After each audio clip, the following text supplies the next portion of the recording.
Wise Wednesdays started on April 1st with a humble episode on forgiveness. Between then and now, we've had heart-led conversations on happiness, stress management, relationships, resilience, public speaking, respecting boundaries, self-discovery, mindset, just being, listening, reclaiming your life, intuition, and even food. I would like to thank all my listeners and the guests who gave me their time and trust. It is because of you that we kept going. It is because of you that we kept growing. Thank you, thank you, thank you. Thank you so, so much.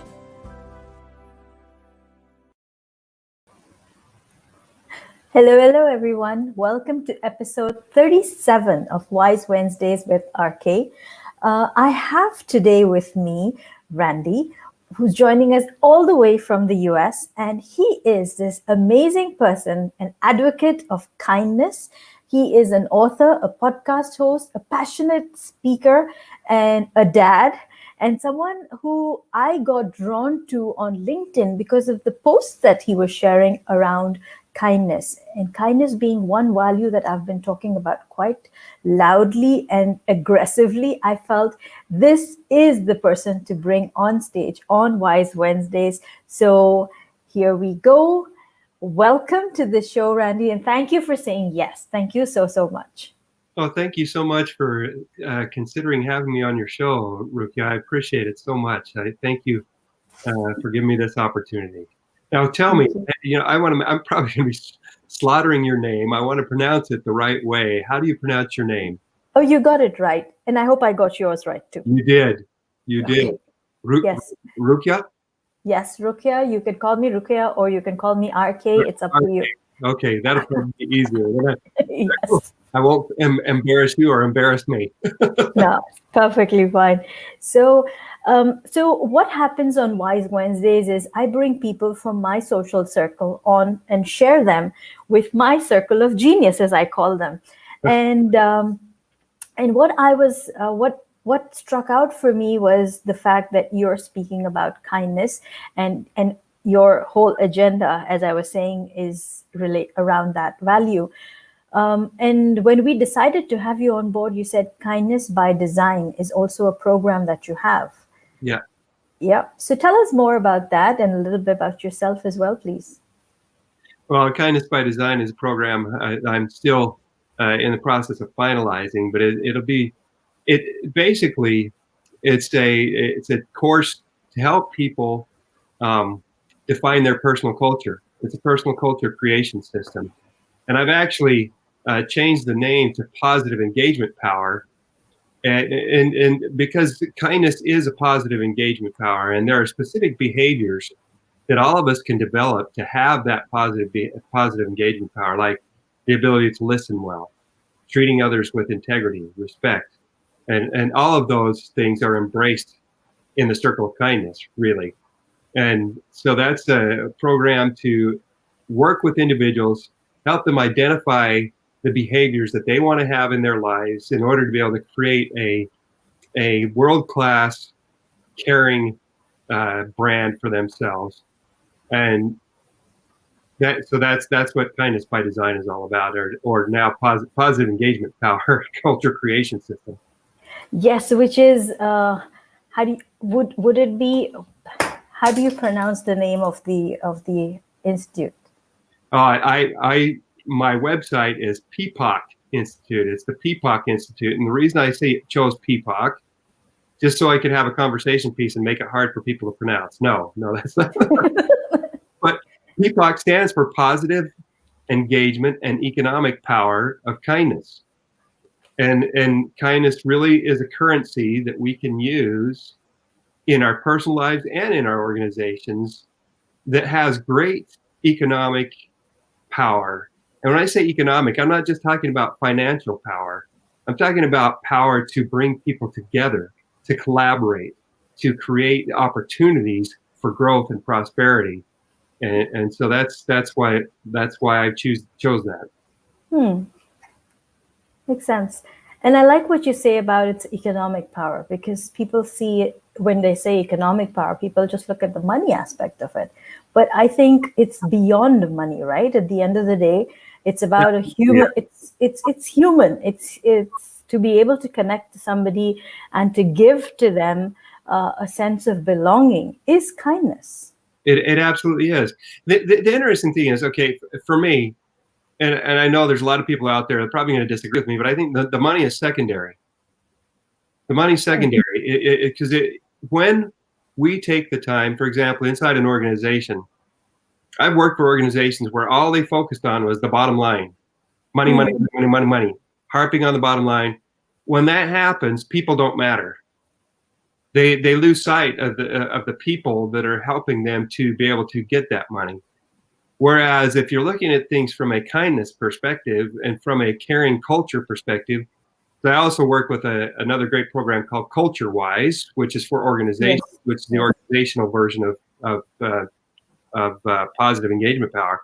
But when you look at your organization through the lens of kindness, then you see people, you're not seeing people as numbers. You're not seeing people as just cogs in the wheel.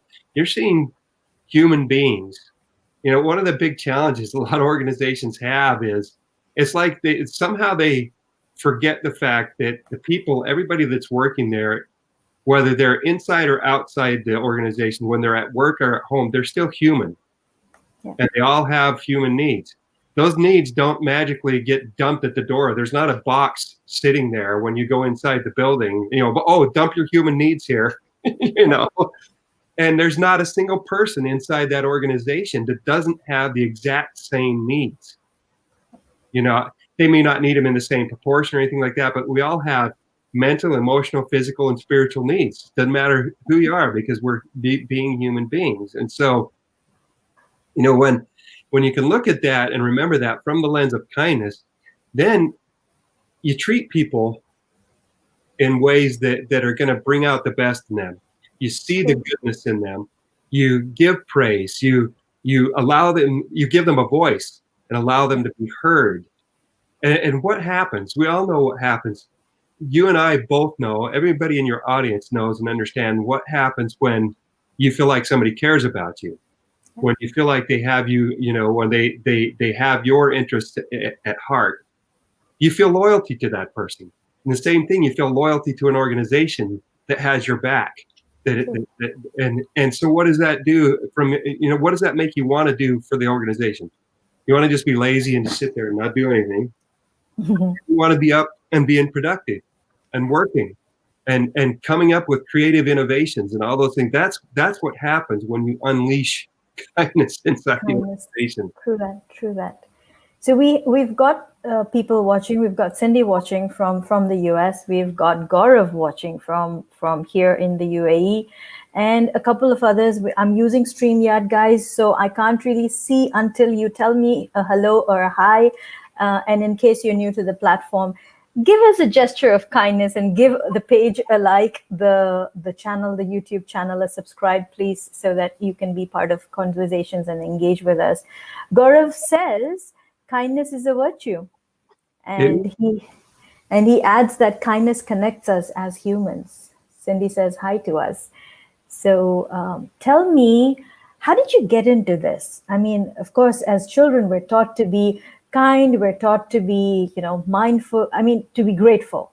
But kindness is something that kind of, I don't know, it's just something that we are not essentially taught. You know, everybody teaches you to say thank you, that's manners. But what about kindness? How does that come into, when does that come into the picture? When's a good time to introduce that to children? Well, you can introduce that to children as early as possible. I mean, there are simple things. You know, just smiling. Little kids love a smile. Getting down and taking time.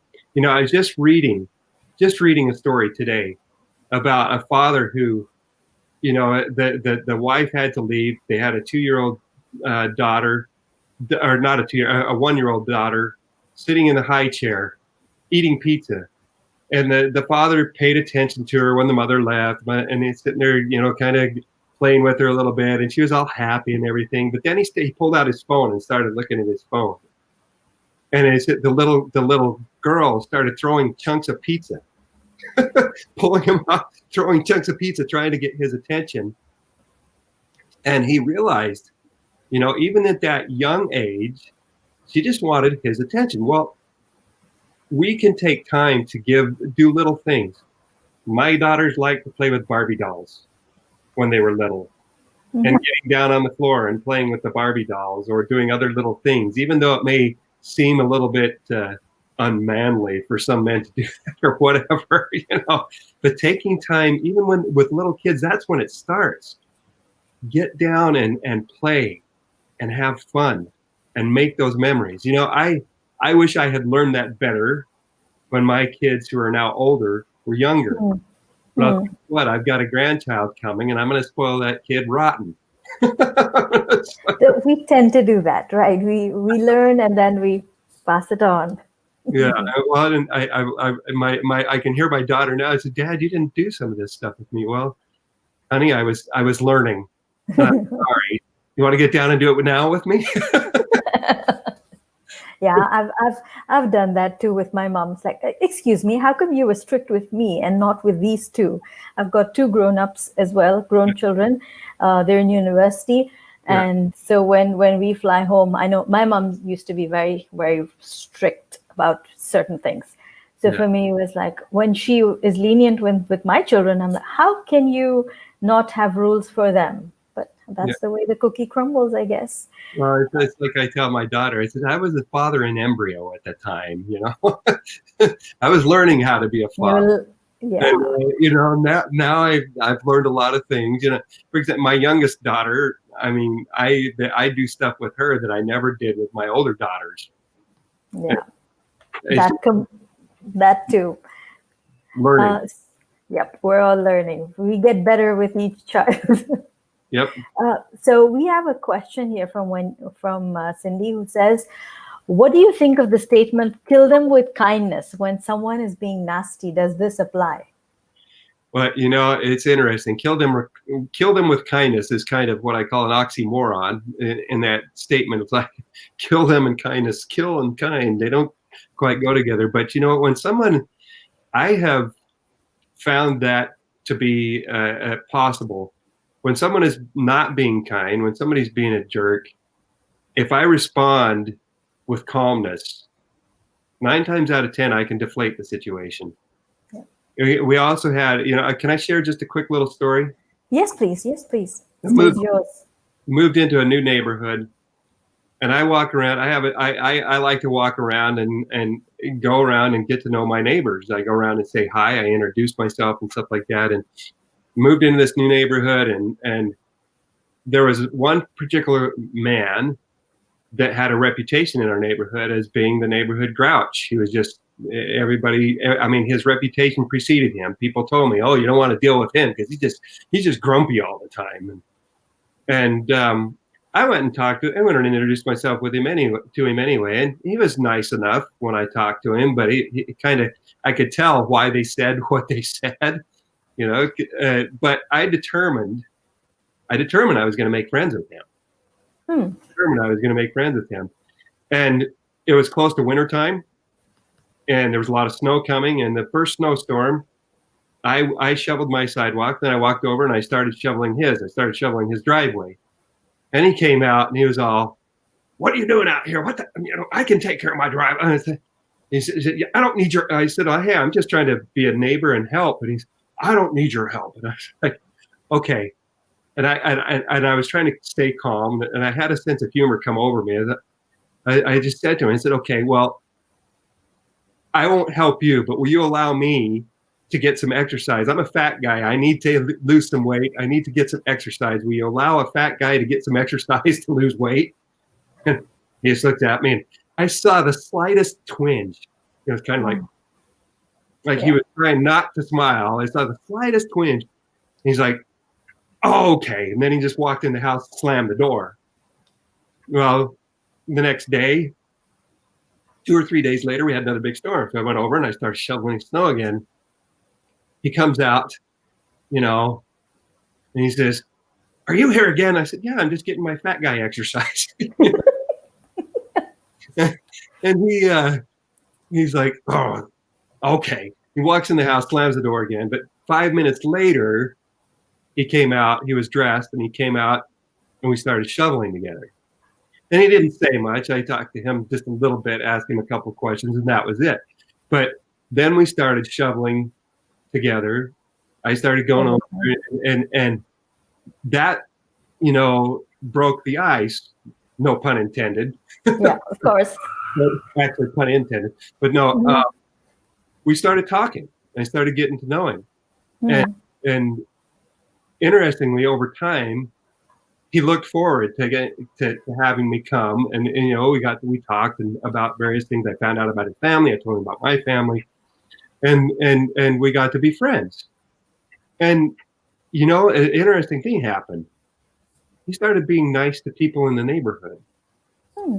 He started being nicer to other people, and that's just I know that's maybe a little bit long-winded story, but it's one example of how when we can respond to a situation that is not necessarily a comfortable situation with calmness and with kindness, we can make a difference. And we never know when we might be able to touch a heart and change a life. True that. And what I've observed is sometimes those who are unkind are the ones who need kindness the most. Exactly. And they're probably hurting could be anything, why they choose to be unkind. It could just be a shield that they're holding up so that they don't get hurt again. Yeah. So it's, yeah. Well, a lot of times, we had a kid that was a bully when I was in high school. He liked to pick on this other friend of mine who had some mental challenges. He had some disabilities, and this other kid liked to pick on him all the time. And I confronted him.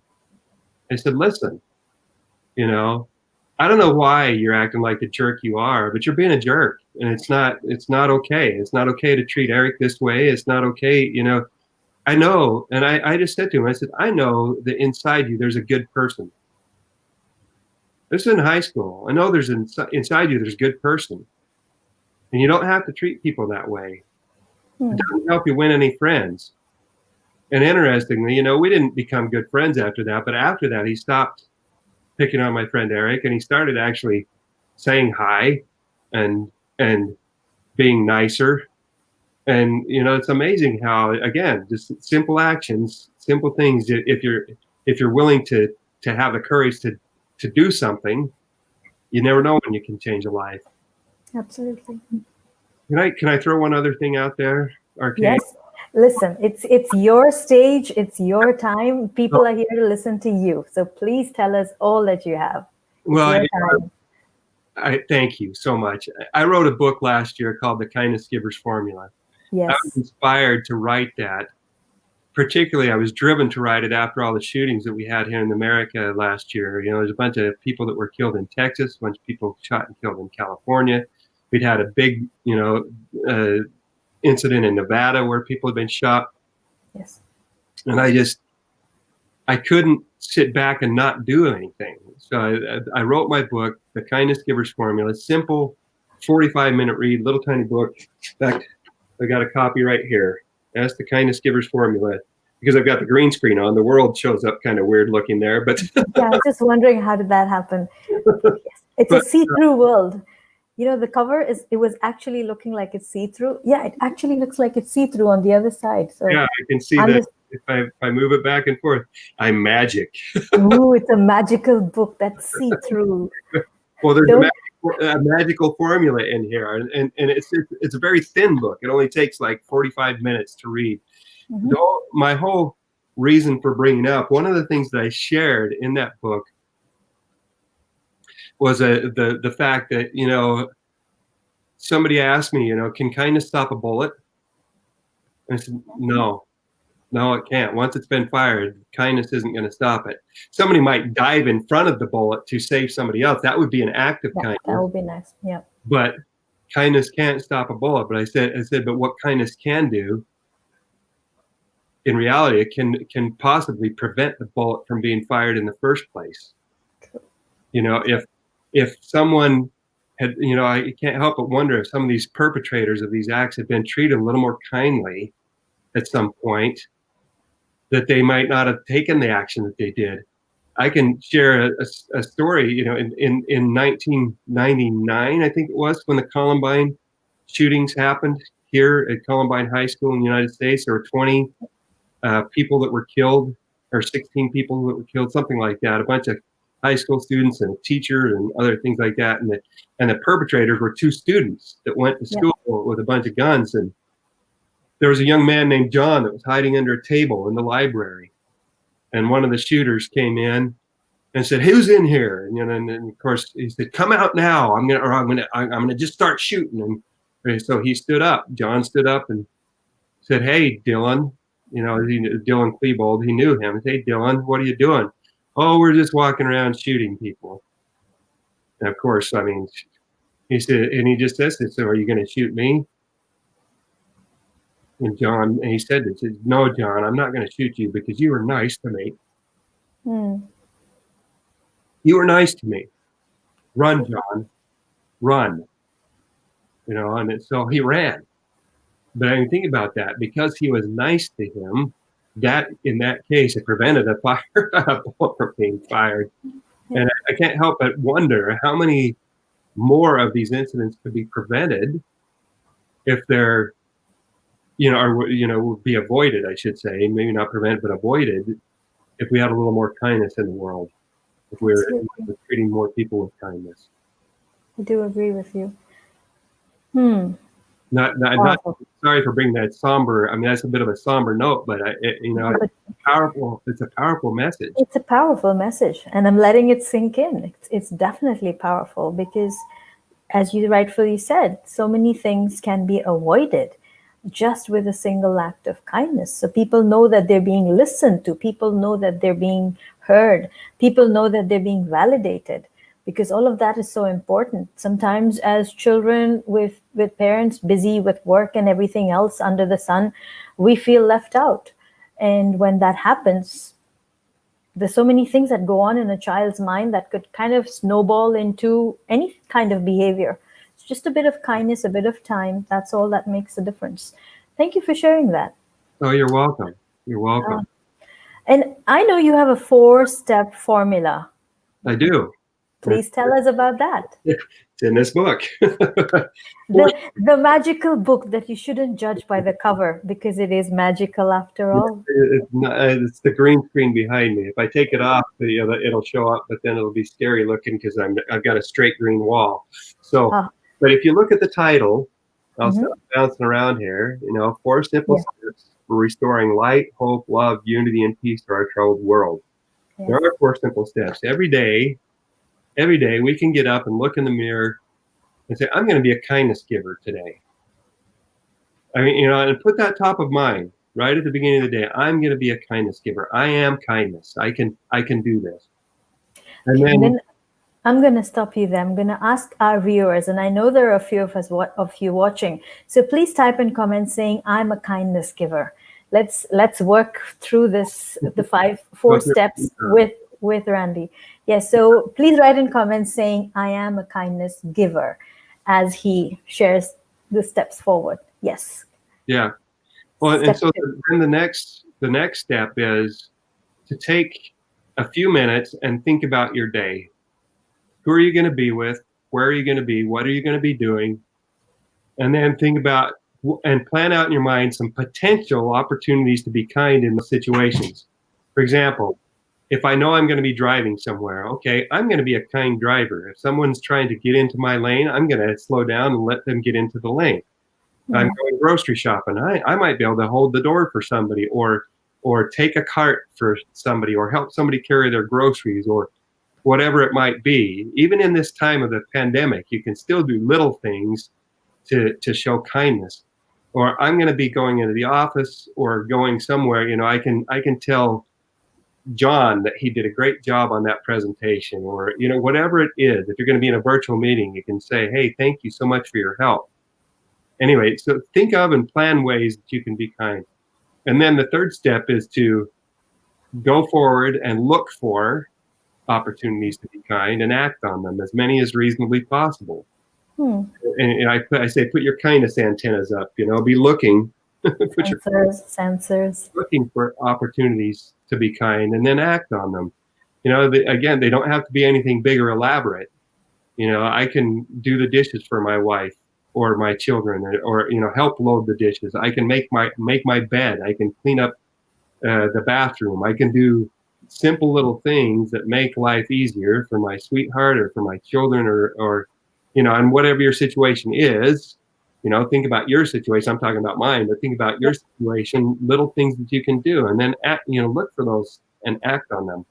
And the final step is just to invite and encourage other people to do the same thing. And I invite, your audience, I invite anybody listening to take those simple 4 steps and put them into practice. And I can promise you, do it for 7 days.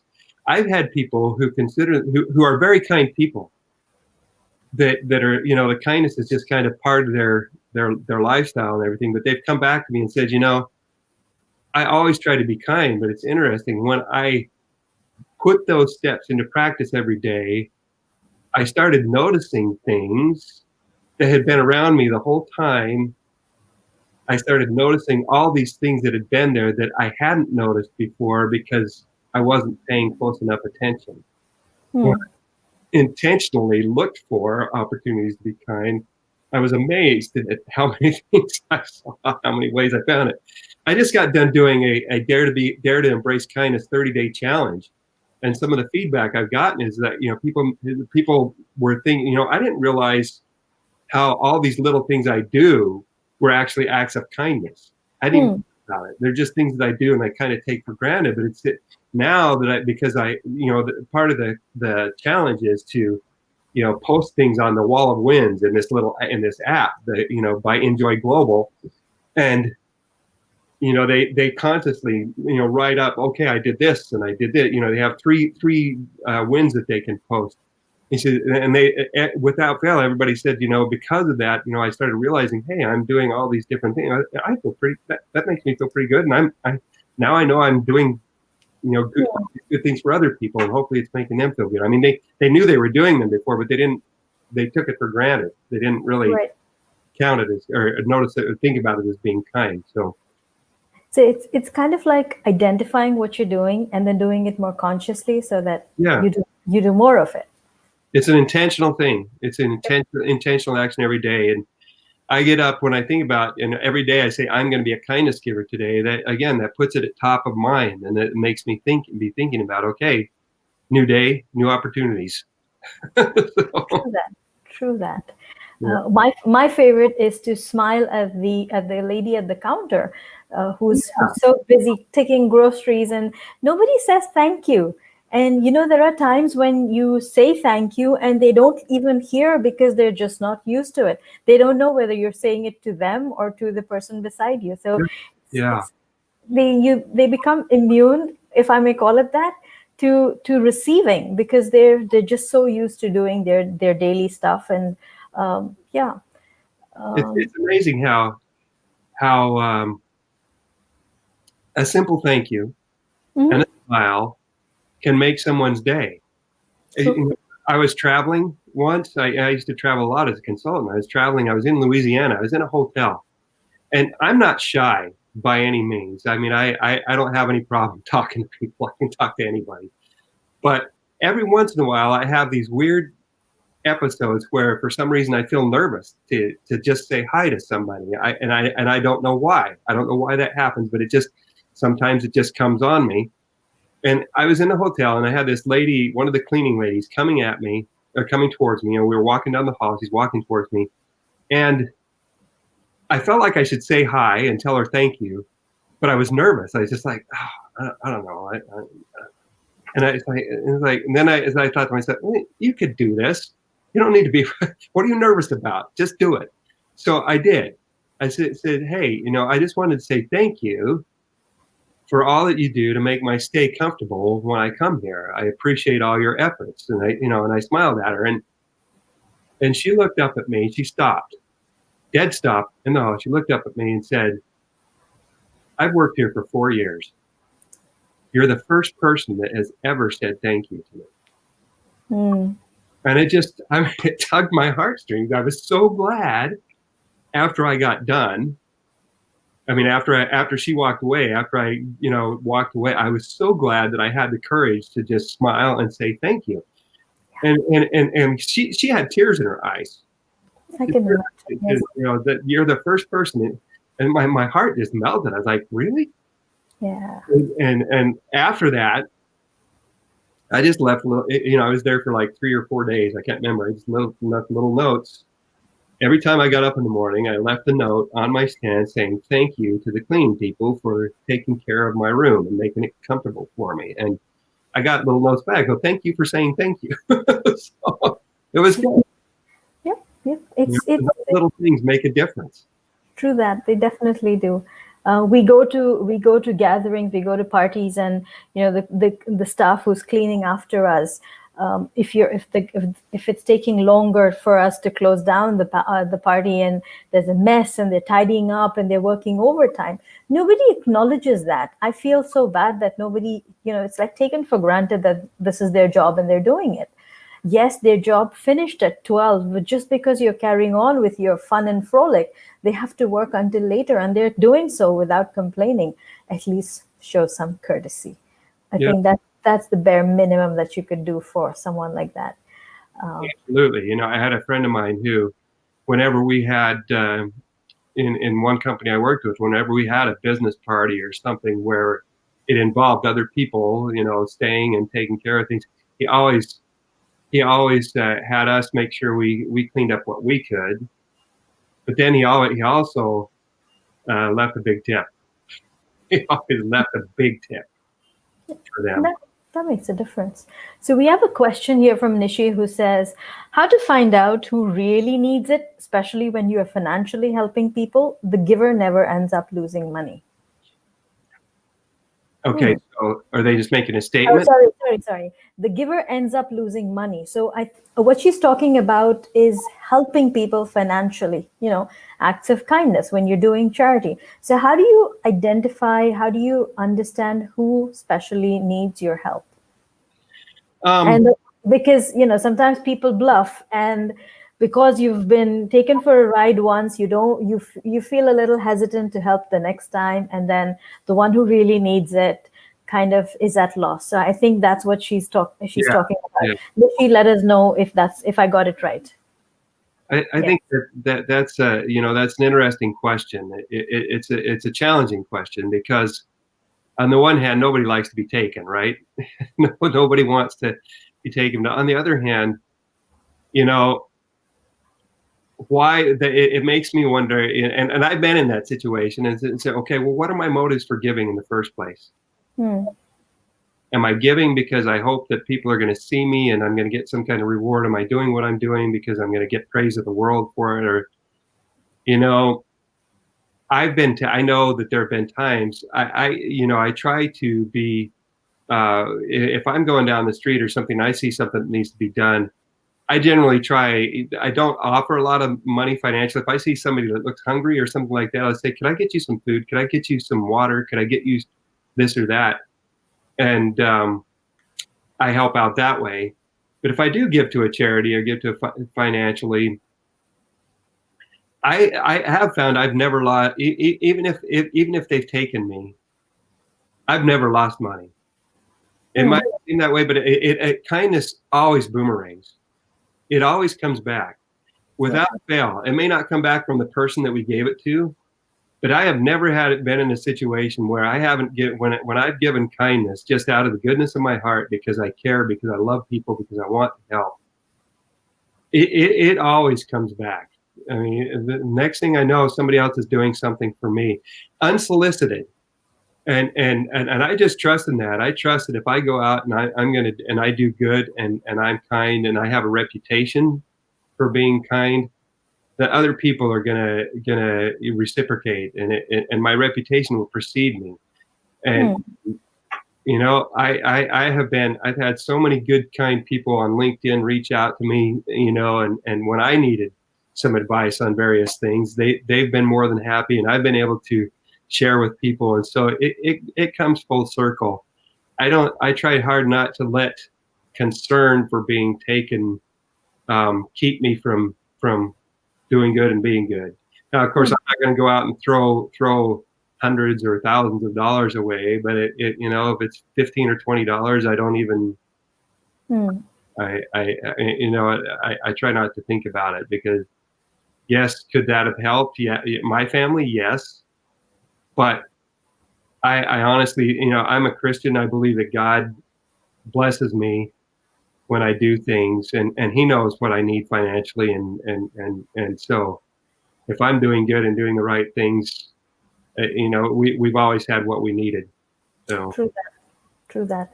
And which is why I connect so strongly with what you post and what you speak of, because that is what I deliver as well. I'm constantly talking about how you need to give without the intention of receiving back.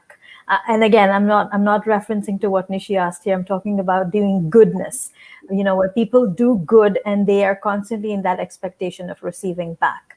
So that's a different conversation. And here she's commented so that we have more clarity. She says this one is more of cases where we offer help to people like ourselves who are in distress and we don't get it back. So she is talking about money here, and large amounts of money. Knowing Nishi, she is a big giver. So yes, I know where she's coming from.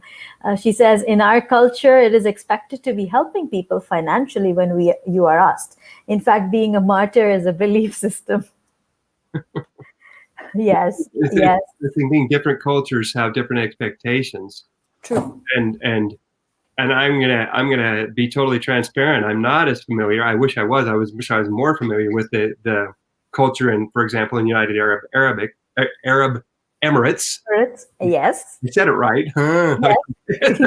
In UAE, even UAE is easier. I know that. And my understanding is, and I should have a better understanding because I graduated with a degree in Middle Eastern Studies, but I know that it's a culture of hospitality. If somebody comes, my understanding is if somebody asks for hospitality, that you give the hospitality, and if someone asks for help financially, that you give it, and without having a better understanding, I'm not quite sure. I've given my answer from my perspective here in the United States. I'm not quite sure how to give the answer from the perspective of UAE, because I don't have a better understanding of the culture, and I'm sorry that I don't. I'm going to pause you there, because she's coming largely from an Eastern thought process. She's coming she's from India, and she's talking from the subcontinent perspective of how, giving and being a martyr, as she says, is a belief system. Gaurav, also from India, says pay it forward. Dale from the US says it's about the heart. And we have Gaurav who also quotes Neki kar darya mein dal, which is Hindi, and it means do good and just do good and let it go, which is an Eastern thought. Slightly dated thought, perhaps, is what he says. But Gaurav, I don't think it's dated. I think it's very in tune with our times today, where you do good and let it go. But again, it's goodness when we're looking at it from acts of kindness perspective. And the conversation that Nishi is having is about money and lending money. So it's two different conversations, if I were to put it that way. Yeah. I'm careful with what I lend and what I give. And not because, I do make donations to charity and other things like that, but I have to be cognizant of the needs of my family. And so I try I give when I can, what I can, when I can, but I can't give, in every situation like I'd like to give. I just can't. I wish I had billions of dollars. If I had billions of dollars, I'd be out giving money away all the time. True. I don't doubt that. One word of advice that Papa had given my husband, who's also a big giver, so was give only that much which you can afford to lose. Yeah. So, that kind of nailed it for him, because when, you give away money and then you're constantly chasing after people who owe you, and it begins to frustrate you and you feel little when you have to ask over and over again. And Papa would notice that. So the one piece of advice that he'd given my husband was lend only that much which you can afford to lose. Yeah. Yeah. So And that's wise counsel. yeah, That's wise counsel. Yeah. Lend what you can afford to lose, so that if you do lose it, it's not a big deal. It's, true that. Yeah. And what else was I going to say here? I forgot. Len, which you can. Oh yes. So Nishi's question is amazing because it kind of beautifully segues me into the other aspect of kindness, which is being kind to yourself. oh yeah. When when we are being overly kind to others, and as she says, and I know, and again, I know where she's coming from because she's a giver herself. So when we're being kind to others financially because it's expected of us, and whatever may be, but what about kindness to yourself? If that is creating pressure on you, how are you being fair to yourself? You know, there's a little song that I learned when I was a kid. Tell us. You know, it's Sing it to us. let's see. I want to be kind to everyone, for that is right, you see. So I say to myself, remember this, kindness begins with me. So that's, it's a simple message, but kindness really does begin with me, in the sense that I need to be kind to myself if I'm going to be able to really be kind to other people. The challenge we all face, you've heard the statement, I'm my own worst critic. Well, why do people say that? Who do we spend 100% of our time with? Ourselves. We can't get away from ourselves. It doesn't matter where we go. I can't go in the bathroom and leave myself outside. I can't go. So we're with ourselves 100% of the time, and because we know our own foibles, we know our weaknesses, we know the things that we've said and done that maybe have not been so kind, or we know all those things. Often we find ourselves in a situation where our self-talk is not very kind, and we say things to ourselves that we wouldn't say to other people, and so that has a tendency to attack our self-esteem, to take our confidence down, and things like that. So I find for myself, because I'm a recovering perfectionist. Like that. I'm a recovering perfectionist. I have to cut myself some slack and not take myself too seriously, and remember that I'm not perfect, and I'm not going to be perfect in this life. I just try to do what's necessary and do the best I can, and be kind and recognize the fact, hey, I'm a pretty good guy. I can make a difference, and we can all do the same thing. Every one of us has priceless qualities. We're all priceless because we're human, because we're individuals. From my perspective, being a Christian, I believe we're all children of God. I believe we're all brothers and sisters, and I believe that because we're children of God, we're priceless, and He values us, every single one of us, and loves every single one of us, and so I believe as our Father, He feels terribly sad when we're not kind to ourselves, because He sees the goodness in us, and we need to see that in ourselves and in each other. So it is. Did I address the question? Did I address what was being said, or did I just go on? No, you definitely did, and we've got a lot of comments where people are in sync with what we're talking about here. Nishi says you are right. It does come back at some stage in some form. We've got Noah who's watching from LinkedIn. He says, when you do good from the bottom of your heart, leave camera behind. Okay, I think leave everything behind is what he's talking about. Yeah. Dale says, for me, I live payday to payday. I found kindness goes a full circle. Gaurav says, charity begins at home. Kindness should too. And Nishi agrees, and she says, yes, most of us beat ourselves the most. So yes, we tend to do that. So, and that's where I really think when it comes to self-care is learning how to be kinder to ourselves, and not just mentally, but physically and emotionally.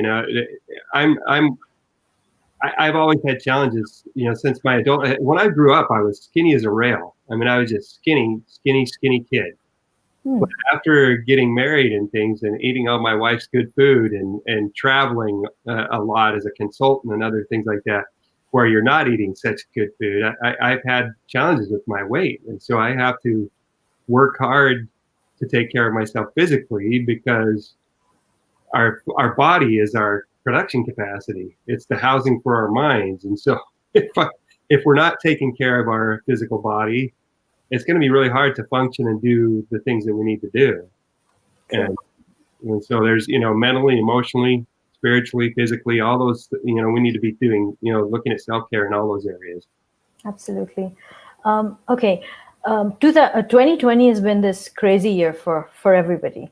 And we're talking about understanding what things are important for us, what isn't, literally decluttering our lives, and understanding how to do things differently. And I say this is the time that kindness is needed the most, because a lot of us are struggling. There's so much of challenges. So how could we bring kindness into the picture now that we're closing the year and looking forward to the year that's coming up? I'm going to show you a sign. I'm getting ready to launch a campaign. I'm already doing it here locally, but I'm working on being able to do this globally. Yes. It doesn't show up real well because of the green screen and stuff, but can you see what it says? Embrace kindness. Embrace kindness. Dare to, and then down at the bottom it says, dare to embrace kindness. Yes. Okay, let me do my part in the UAE with my listeners. Get us on board. Tell us what to do. If you want to make 2021 a great year, dare to embrace kindness. Don't think about anybody's skin color, their race, their gender, nothing. None of that is important. Dare to embrace kindness for everyone. It doesn't matter where we're from.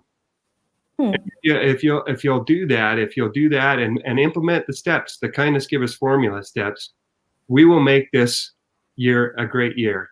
You may ask, so many people ask me this question. Well, I'm just one person. How are my simple acts going to make any difference? When they ask me that, I just say, think of honeybees. They're like, what? I said, think of honeybees. Honeybees, little tiny insects, get together in a hive, anywhere from 60,000 to 80,000 bees, 20 to, anyway, 40 to 60,000, a whole bunch of little bees in there. Yep. But one honeybee only lives 4 to 6 weeks. And in that time, they visit thousands and thousands of flowers. In fact, honeybees will travel. They estimate that they travel enough distance in that time to circumnavigate the globe at least once. They visit thousands and thousands of flowers, gathering nectar to take back to the hive to condense, so it can be condensed down into honey. Yeah. Well, how much honey do you think one little honeybee produces in its lifetime? Take a guess. A teaspoon? 1/12 of 1 teaspoon. Oh, 1/12 of a teaspoon. Okay. Wow. And you think, oh my gosh, that's nothing. But that little 1/12 is vital to the survival of the hive. Collaborating, working together, that hive can produce anywhere from 80 to 100 pounds of honey in a year. Not only giving plenty of honey for the hive, but also, enabling us to have that rich, wonderful, sweet, tasty item. And so how does that apply to kindness? Every little act makes a difference. You think about what would happen in this world if thousands, hundreds of thousands, millions, and dare I say a billion people got up every day, or billions of people got up every day and put that formula into practice, said, I'm going to be a kindness giver today. That would be transformational. True. Transformational. So if you're going to do anything in 2021, adopt that formula. Dare to embrace kindness. Have the courage every day to look for ways to be kind. You never know how something you do might impact a life for years to come. Can I share just one little tiny story about that? And then I'm sure we're getting where we need to wrap up. But no, it's perfectly fine. Go for it, please. and I'm a spoiler. The story is in my book, and so is the story I told about the lady in the hotel. But it'll still touch your heart when you read it. So please read it, Yes. because it's worth it. When I was 14, it was just a real challenging time in my life. And my father was being prosecuted because of some serious mistakes he made. It was all over the newspapers. My self-esteem, I just felt lousy. I was embarrassed. It was a very embarrassing time, and my self-esteem was like on the floor. I mean, I didn't feel good about myself. I blamed myself partly for the situation my father was in, even though, I mean, it was ridiculous because there was nothing I could have done. It was his choice. He made mistakes. I couldn't do anything about it. But I really didn't feel good about myself. My self-talk was not kind. And I was on the student I wasn't on the student council, but I was a class representative in my junior high school. And we had a meeting, and our student body president, student council president, asked me to type up the agenda for the meeting. So I did. I typed up an agenda, and I got to our classroom early so I could spread it out on the desks, because for the other students that were going to be coming in that were on the council and other class representatives. And I was sitting there, it all spread out, and a friend of mine came in, a beautiful girl, so happy, bubbly, kind. She was just one of the sweetest girls on the planet, and I still feel that way. And she was the kind of girl that, like, all the guys were like, oh, they all had crush, and you couldn't. When she came in the room, and a couple other girls that I knew come in the room, all of a sudden it's like my tongue felt like it weighed 10 tons. I can't think anything to say, but she comes in and she picks up one of the agendas and she said hi to me and everything, and I said hi back. But she looked at the agenda and she's like, "Did you know you misspelled the word miscellaneous?" And I pick one up and I look at it and I was embarrassed. I said, "Oh, I guess I did." And then I said, "I'll bet you think I'm pretty stupid, huh?"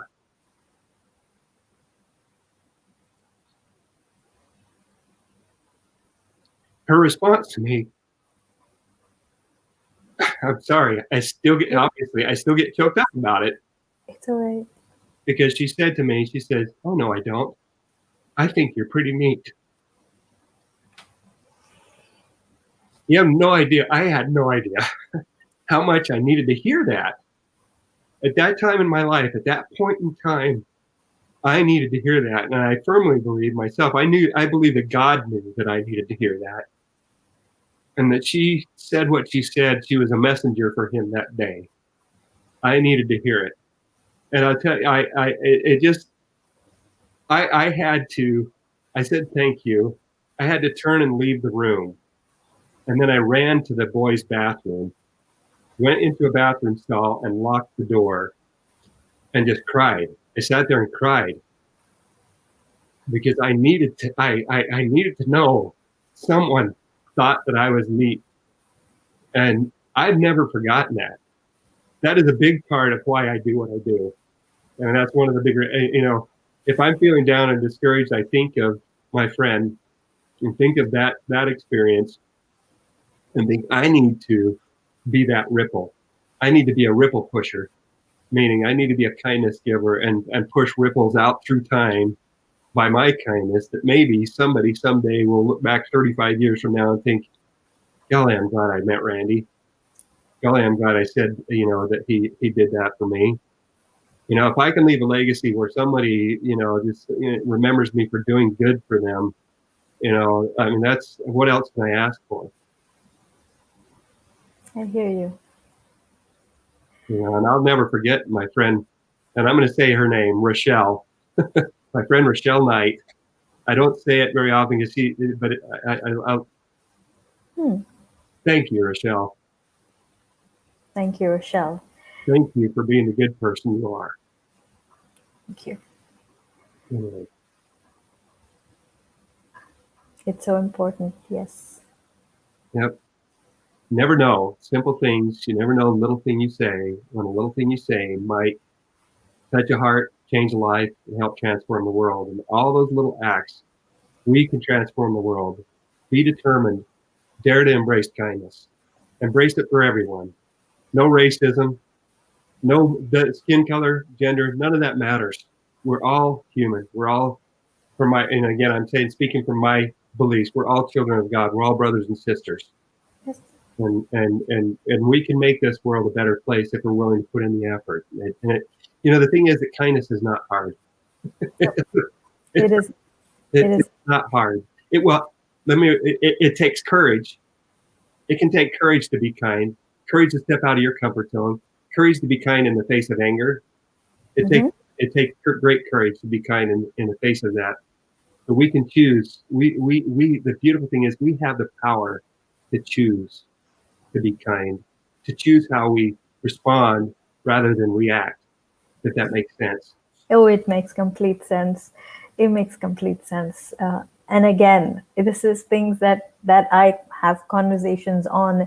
And in fact, even earlier today, when I was doing my live, Cindy was watching, and she said, "I needed to hear this message today.